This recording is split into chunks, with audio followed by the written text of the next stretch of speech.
Year 2020 तो आप सभी को याद होगा। जब कोविड आया, कोविड आने के बाद क्या हुआ, लॉकडाउन हो गया। स्कूल बंद हो गए, कॉलेजेस बंद हो गए, लाइब्रेरी बंद हो गई, बुक्स की शॉप बंद हो गई। लेकिन अब एक बहुत बड़ा चैलेंज टीचर के सामने आया कि बच्चों को कैसे पढ़ाएं। और स्टूडेंट के सामने भी एक बहुत बड़ा चैलेंज आया कि पढ़ें कैसे, कंटेंट क्या होगा। तो ऐसे में हमने देखा कि चाहे टीचर्स की बात करें, चाहे स्टूडेंट की बात करें, स्टूडेंट ग्रुप की बात करें, सबने काफ़ी मेहनत की। टीचर्स ने भी ऑनलाइन काफ़ी सारे जो कंटेंट है उसको सर्च किया, और उनमें से जो भी कंटेंट अच्छा लगा उन्होंने स्टूडेंट के साथ शेयर किया।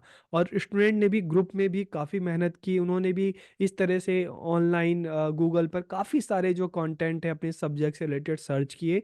और सर्च करने के बाद उनमें से जो उनको कंटेंट अच्छे लगे उन्होंने अपने दोस्तों के साथ शेयर किया। तो इस तरह से हमने देखा कि लॉकडाउन में टीचिंग लर्निंग का प्रोसेस चला। ठीक है।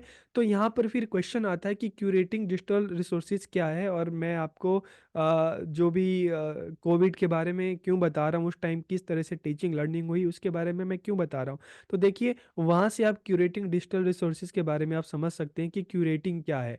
तो यहाँ पर क्यूरेटिंग का मतलब है, जिस तरह से जैसे आप किसी टॉपिक पर आप कोई कंटेंट सर्च कर रहे हैं, तो गूगल पे तो आपको हजारों लिंक आपको मिल जाएंगे। लेकिन फिर आपको क्या करना पड़ेगा, क्या सारे जो कंटेंट है सब अच्छे हैं, आप सब वैलिड हैं? तो सारे तो वैलिड नहीं हो सकते। तो आप क्या करेंगे, आप सबसे पहले आप करेंगे कि अलग अलग जो सोर्सेज हैं, ठीक है, अलग अलग जो लिंक है आप वहाँ पे देखेंगे, और उनमें से जो कंटेंट आपको अच्छा लगेगा, ठीक है, उसी कंटेंट को आप पहले कंटेंट को रिव्यू करेंगे और फिर उसी को आप अपने दोस्तों के साथ शेयर करेंगे।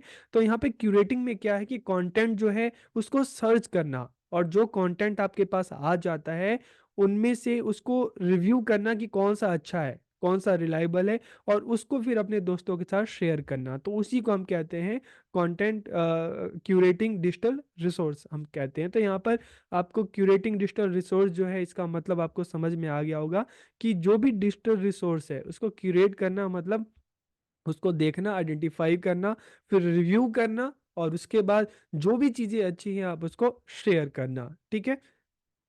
तो अब हम बात करते हैं क्यूरेटिंग डिजिटल रिसोर्सेज की। तो यहाँ पे कंसेप्ट आपका क्लियर हो गया होगा। तो हम आगे चलते हैं, और इसकी अगर मीनिंग की बात करें तो digital curation is the selection, preservation, maintenance and collection digital asset या डिजिटल रिसोर्सेज के डिजिटल संसाधनों की क्यूरेटिंग। डिजिटल जो संपत्तियां हैं, संपत्तियों का मतलब जो कंटेंट है, ठीक है, उनका चयन करना, संरक्षण, रख रखाव और संग्रह करना, इसमें सारी चीजें आ जाती हैं। तो क्या क्या है, सिलेक्शन करना, प्रिजर्वेशन करना, maintenance and collection digital asset.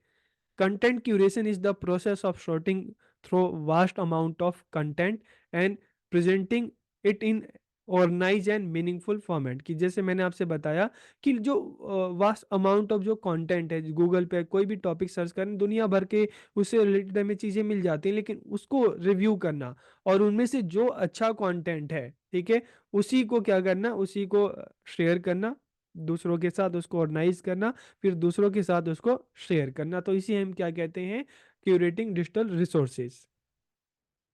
इसमें जानकारी के लिए गहन खोज, सटीकता और प्रासंगिकता के लिए सामग्री की समीक्षा करने की प्रक्रिया और शिक्षार्थियों के साथ साझा करने का एक तरीका शामिल है। तो यहाँ पर देखिए तीन चीजें आ रही हैं।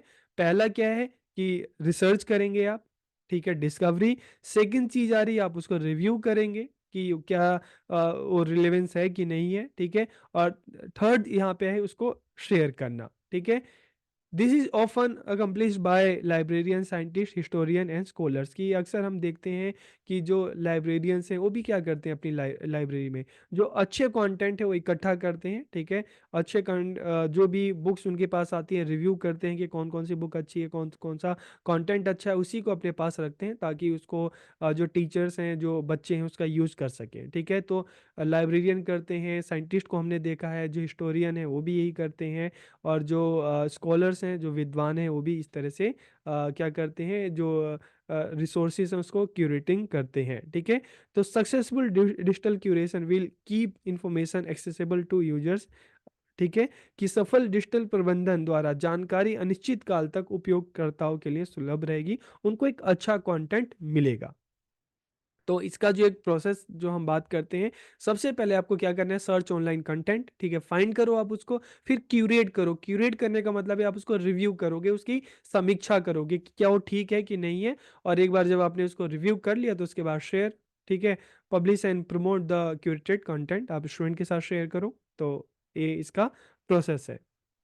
उसके बाद अगर हम इसके रिलेवेंस की बात करें कि इसका क्या रिलेवेंस है, तो इसका रिलेवेंस ये है कि it can enhance the learning material available to student, की यह विद्यार्थियों के लिए उपलब्ध शिक्षण सामग्री को बढ़ा सकता है और कंटेंट को भी बढ़ाएगा। और कैसा कंटेंट होगा, एक अच्छा कंटेंट होगा, एक रिलायबल कंटेंट होगा। by gathering resources from various sources, educator can provide a more diverse and comprehensive set of learning material, की अब हम देखते हैं कि विभिन्न स्रोतों से जो सामग्री इकट्ठा हुई है, तो उससे क्या होगा कि टीचर्स के पास एक अच्छा कंटेंट होगा और एक डाइवर्स कंटेंट होगा जो अपने बच्चों के साथ वो शेयर कर सकते हैं। और इससे क्या होगा, अब मान लो टीचर्स ने काफी सारा कंटेंट, अच्छा कंटेंट है, बच्चों के साथ उन्होंने शेयर किया, तो यह किसी विषय पर कई दृष्टिकोणों को कवर करने में मदद कर सकता है। कि कोई भी एक टॉपिक है, ठीक है, तो उससे अलग अलग क्या है, जैसे अगर हम बात करें, एक सिंपल सी अगर हम बात करें, हम अशोक टाइम की बात करें, ठीक है, तो अब उस टाइम के जो आप रिसोर्सेस इकट्ठा करेंगे अलग अलग, तो उससे हमें अशोक के, चाहे उनकी राजनीतिक जीवन था, चाहे उनका सामाजिक जीवन था, चाहे व्यक्तिगत जीवन था, तो अलग अलग चीज़ों के बारे में हमें काफ़ी चीज़ें पता चलेंगी, ठीक है। तो this can help to cover multiple perspective on a subject, fostering a more rounded understanding, ठीक है। तो इससे किसी भी विषय पर कई दृष्टिकोणों को कवर करने में मदद मिलती है और अधिक व्यापक समझ जो होती है विकसित होती है। तो it allows educator to tailor the learning resources to meet the needs of student, की यह शिक्षकों को विद्यार्थियों की जरूरत को पूरा करने के लिए सीखने के संसाधनों को तैयार करने की अनुमति देता है। कि बच्चों के नीड को पूरा करने के लिए उस हिसाब से फिर टीचर क्या करता है, रिसोर्सेज को इकट्ठा करता है और जो अच्छे रिसोर्सेज हैं बच्चों को अवेलेबल करता है। It encourages critical thinking which are crucial for effective learning and knowledge construction, की ये एक आलोचनात्मक सोच को प्रोत्साहित करेगा जो प्रभावी शिक्षण और ज्ञान निर्माण के लिए महत्वपूर्ण है। देखिए, टीचर भी इस तरह के डिजिटल जो क्यूरेटिंग कर रहे हैं, बच्चे भी कर रहे हैं, तो अगर इस तरह से बहुत सारे कंटेंट है, उनमें से आपको अच्छा कंटेंट सर्च करना है, उसको शेयर करना है, तो इससे क्या होगा, हमारी जो क्रिटिकल थिंकिंग है वो क्या होगी, डेवलप होगी, ठीक है। तो it encourages critical thinking, which are crucial for effective learning and knowledge construction. This process transforms raw information into a valuable learning resource, enhancing its usability and relevance, कि यह प्रक्रिया जो कच्ची जानकारी होती है उसको एक मूल्यवान, ठीक है, शिक्षण शिक्षण संसाधन में बदल देता है और इसकी उपयोगिता और प्रासंगिकता बढ़ जाती है। तो ये टोटल था कि डिजिटल क्यूरेटिंग क्या होता है, इसका रिलेवेंस क्या है, इसके क्या क्या स्टेप्स हैं, तो हमने इसकी बात कर ली। तो आपको ये कंसेप्ट आपको समझ में आ गया होगा कि क्यूरेटिंग क्या होती है। तो वीडियो आपको कैसा लगा कमेंट करके ज़रूर बताइए। आप सबका बहुत बहुत धन्यवाद।